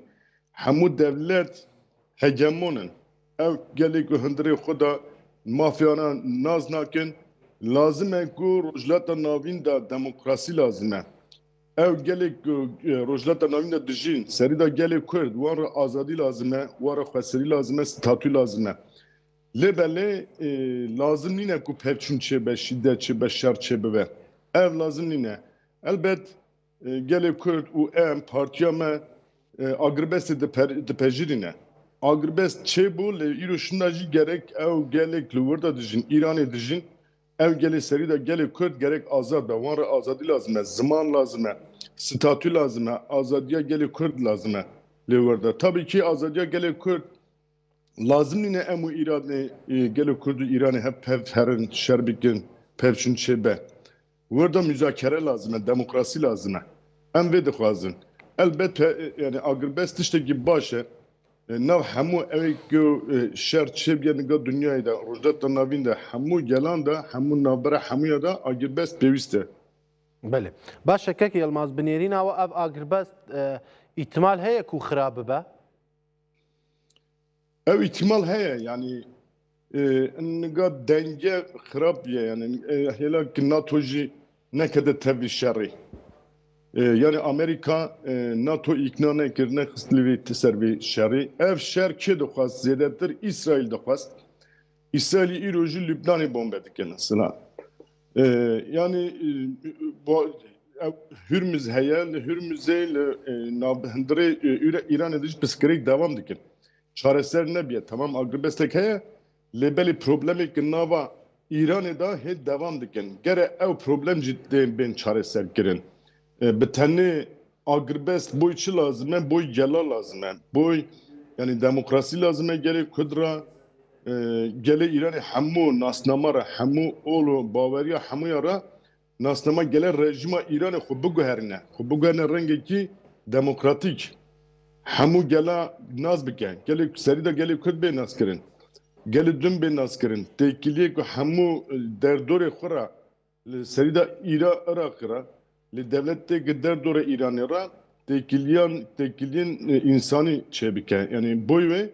yani ihtimalak xelas beci heye. Tabi ev bandor, ev şer, bandorak da ser gelek devleta, gelek insanı. İro rojleta navinda 6-7 devlet li bandor dikeve servana. Ekonomiya xerad be. Li wirda Avrupa'ya da disa gelek bandor dikeve ser. İro agrbeste zamaneki pazda rojdan باور dikin bidome seri bigre û em dixwazin ku agrbest devam bike. Yani perskirê gere alî kî şer çareser nebin. Şer çare nîne. Çare demokrasiye. Mamosta Yılmaz ve behsa demokrasiye kirina dixwazim ji ber ku bi xwe jî parlamenterê Dem Partiyê ne rastî bi nêzik ve meselê proseya çareseriyê li Bakurê Kurdistanê Tirkiyê dişopînin di nav dane. Bandoriya vê proseya li giştî li Rojhilata Navîn ev şar li ser proseya aştî wê binêrîna we wê çawa be? Proseya li Bakurê Kurdistanê didome hemû her çar partiyê Kurdistan de alaqedar dike. Rojava xwextekê dorpêça Rojava çêbû dîsa pêvajoya vira proseya vira sekinî pêş tane çû. Rojava çareser bû îro İranê dest pê dikir. Dîsa ev devleta Türkiye sekiniye û İranê ka ku gelek Kurdî wê derê seknekê çar nîşan bidin. Kî derê cih bigire. Wê ji bo wê sekiniye yani pêvajoya vir jî ji bo şerê İranê hindikî diçe yani sekiniye em bêjin. Her çar partiyê Kurdistanê hemû pirsgirêkê gelê Kurd hemû devleta jî alaqedar dikin. Ji bo wê roja İranê niga şer heye ew bandor dikeve ser pêvajoya proseya Bakurê Kurdistanê jî devam dike. Yani hemû pirsgirêkê gelê Kurd alaqedarî girêdayî hevdine. Ji bo em dibêjin eger İranê da çareserî ku demokratîk çêbe ew bandorak bide ser Bakurê Kurdistanê jî. Bakurê Kurdistanê eger pêvajo pêş de here ê bandor bide ser Başûr, Bakur, Rojava Hemî. Yani kadera gelê Kurd ji yek piye yani. Hatiye wê astê. Baş hemû hevdû girêdayîne. Mamosta Yılmaz di dirêjê axaftinê xwe datkarî amaje bibêjî bikî dewleta Tirkiye ji rayedarên hikûmeta giştî dewleta Tirkiye vê şerê encam digirin ya jî ders werdigirin ku eger welatê wan jî guhartinên bingehîn nekin dêbkevên nav vê. Gere Türkiye jî vê dibîne. Devleta Türkiye jî vê dibîne. İro rojlata navîn de gelek guhertin hene. Rojava hene, Bakurê Kurd başûrê rojlata navîn de Rojatê Kurdistan de heye. Rojlata navîn de gelek guhertin hene. Bandora xebere ser Türkiye jî, Bakurê Kurdistanê jî. Ji bo vir de xwe dibîne. Gorî wê lazim e devleta Türkiye jî xwe biguhere. Gorî wê gav bavêje. Yani Kurdistan'a Bakur da statü lazım e. Ser îro rêberê gelê Kurd Birêz Abdullah Öcalan jî salane bi tecî tekide ye. İro eger ev pêvajo bimeşe lazim e ku rêberê gelê Kurd Birêz Abdullah Öcalan azad be û vê pêvajoyek dimeşe nav rêxistina PKK û devleta Türkiye'de pêşengiya aşitiye bike, pêşengiya pêvajoyê bike. Ew lazim e ji bo wî jî Birêz Abdullah Öcalan gere azad be. Partiya me jî îro serî da wê dixwaze. Dixwaze ku lazim e ku rêberê gelê Kurd azad be û vê pêvajoyê bimeşîne. Türkiye jî li xwe virda dibîne. Rojhilata Navîn de li nav vî şerî da dizane ku ê bandor bide ser Türkiye jî Bakurê Kurdistan jî Bakurê Kurdistan gelê ku Bakurê Kurdistan jî ê wirda bandor bigirin. Boy wê Türkiye jî xwe virda dibîne. Em pêvajoyek dimeşe li berê hê jî gavên şêmber nevîtine diyalogek heye. Li Meclisa Türkiye'de komisyonek heye dimeşe he ama gavên şêmber nehatine avîtin. Em ê bêjin. Belê. Mamosta Yılmaz wek pirsa dawiyê ji ber rastî hûn jî bi xwe endamê Dem Partiyê ne rêxistinên Kurdan bi giştî li her çar partiyê Kurdistanê dikarin çiqas rolê wan ê girîng hebe bi taybet niha hûn li Bakurên wek Dem Partî di rêxistinekirina Kurdan yan jî ez ê pirsa xwe vê bikim di vê qonaxê de Kurd divê çi bikin yanî ji ber ku her derê şerra pevçûna û metirsiye mezin jî hene bi nêrîna we Kurda divê çi bikin? Mamoste yani çem bu yer çi bu zanın Nevroz şuma ketme Nevroz pirozkir heşte adarı ejna me pirozkir em nava geldane Nevrozci Türkiye'de bak Türkiye hem Türkiye'de hem Kürdistan'a bakurda gelek ki mezun derbaz mu hujvaji temaşekli şopan diye hemu gel ve dixwaze em de çem panela em çinav gel hemu gelek Türkiye'ye dici Bakurê Kurdistanê dijî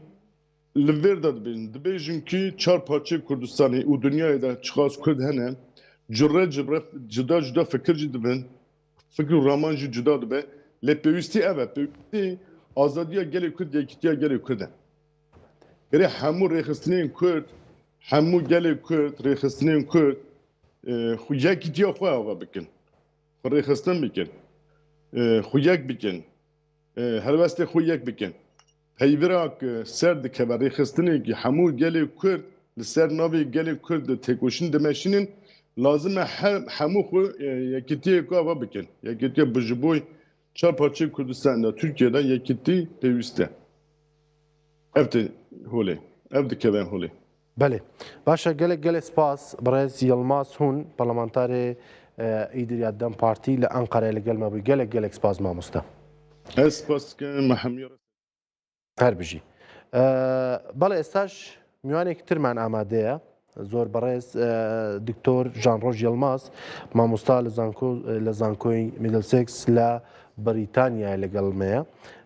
مامۆستا ژانڕۆژ سڵاو و ڕێز سپاش بۆیە دەرفەتێ ئێوار باش gelek سپاس مامۆستا ئیرۆ دووەم شەوە ji ئاگربەستا 15 ڕۆژەیە ئیرانê navbera ئیران û Amerîkaya. Bi giştî nirxandinawa li ser vê agiribestê çêjber ku li gel vêna êrişên hem li ser Kuweyt, li ser İmarat û hindek cî li ser Îran jî berdewam e. Gelo binêrîna we agiribest wê çawa birêve biçê? Nihava agiribestê ne peymanek aşîtiye vana dixwazin ku Amerîkayê zê İngiltere û Îran zê ve zêdetir mekanîzmeyekê bibînin tenêkî tansiyonê li wê derê daxinin ser zê. Tansiyon li ser ekonom aborî derket li ser Hurmuzê û li şer bila û tenê li Îranê nema wê derê li Emirat, Qatar, Suudi Arabistan, Iraq ser wî li Amerîkayê zî pir krîtîk li ser Trump hene niha sebet wî niha dixwazin tenêkî mekanîzmeyekê wî tansiyonê daxinin zêr û ve şer teba nebû bas eges yeni ku ne Amerika ne İran li ser stratejiya xwe vernegerne û wekidinê İsrail niha li ser wî agirbaşê tevlî wî agirbaşê nînî İsrail li Lübnanê şer dike bi Hizbullah niha merkezê şerê êdî da dike li ser Lübnanê ez bawerim wê derê İsrail wê derê tamponekî çêbike û ez tenê dibin ku niha şer em ek dibînî fragile ceasefire yani va agirbaşê ku pir berdewam neke cartin wê derê şer ez bawerim car şer dibî û şer berdidin ser vê agirbaş. Belê. Doktor bi nêrîna we İran razî dibe bi mercên Amerîkaya ji bo guftûgoyan ji ber ku İran berdewamî dibêje yanî ew mercên ku Amerîka dibêje em qebûl nakin divê êrişên li ser Lübnanê were rawestandin tengava Hurmuzê hemî dest meda be lê li hember de Amerîka ji vêna red dike yanî dibêje tiştê ku tam tersî Êranê Amerîka dibêje. Bi nêrîna we İran razî dibe bi wan mercane? Eweke diplomasiye li ser diplomasî hûn tiştekî bilind dixwazin û paşê têne cem maseyê minimal dikin. Ew polîtikaya Îranê Îran tenêkî pir li ser dixwazî ser bilind diplomasî tiştêne bilind bixwazî û Îran rastî hemû structura xwe bombe bû li nav Îranê zê gel li vî rejimê nexwazî ew va rejim rastî bi kuvveta xwe anda kir ew tenêkî ek dike دخازی کو ودری لناو ایران او پولیتیکای ناو ایرانی دایا او کون دیسکورسوان همون لساب ناو ایرانی لکو ودری کو بتا خجارتن وین جم هفتو وقتنی ایران اکاختونه و ریادینی تونه یعنی ایران نها تنی که نخازی کل سر نوکلر پاور داخلی شیر یانسی نخازی هرمزی همو و بکه او اکه ترچه به مدلی کو تو دیپلماسی تو هندک تو خاصی هندکی ندنی کنه باشه ریا راست بینن از باور ایران تنی پولیتیکای هندرد که پولیتیکای اکنه درباینه او لپاش دیری به آمریکا و دندکن و از باور مری که ببینن ری که آمریکا دخواسی وقتی قوات ایران تونه کو هم به ایران آمریکا رسید. بله باشا دکتور جان روش هون بسالانه يعني لبريطانيا هون ما مستيزان كونه دشوبينن بنيرينا و نهادا بريطانيا بگشتی چوال به پروسید نری آنگو برجوندین وی یعنی چه دخوازه جوی آگر بست او دانوستاندنان ده بریتانیا ندخواست تبلیغ شرعی هندوستان ترامپ اندامین همون ناتوی دعوت برد و کی اروپایی ندخواستن تبلیغ نه فرانسه نه انگلستان نه آلمانیا او وی شرع راست نابینن و سر باشه اکونومی اروپایی پر راست نابی چکو همون لهرمزه و داره اروپایی نخواستن اروپایی سر ترامپ اکنن راستی پر شان نابن و تنی که ترامپ اکت بینن راستی وقت سایکوپات بینن ندخواستن تبلیغ شرعی برن وقتی نهال پروبلم نا تنی لناب ایرانی اکی امریکا نه نهال امریکا و اروپایی پروبلم در کتل سر ناتو و هندوستان ناتو سکرتری ناتو مارک روته گفت که امریکا پرتشت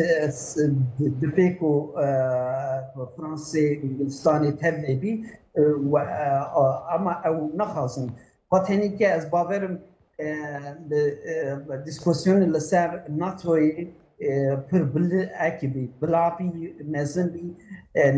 ناتو اکری نبی او نابر امریکای و نابر اندامین اروپایی این کل ناتو نه ودری پروبلم که هست.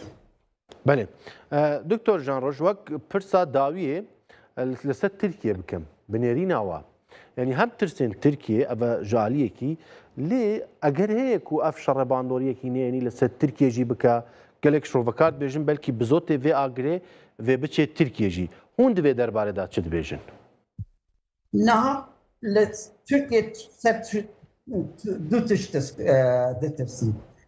يك لسه عسكري يعني سريع سريع نشكلي شو تركيا سنرا تركيا لنا نزيك أوروبيا اروپا که نخواستن که ولاتی که نزدیکی وانه سنر وانه ودری شر در کردن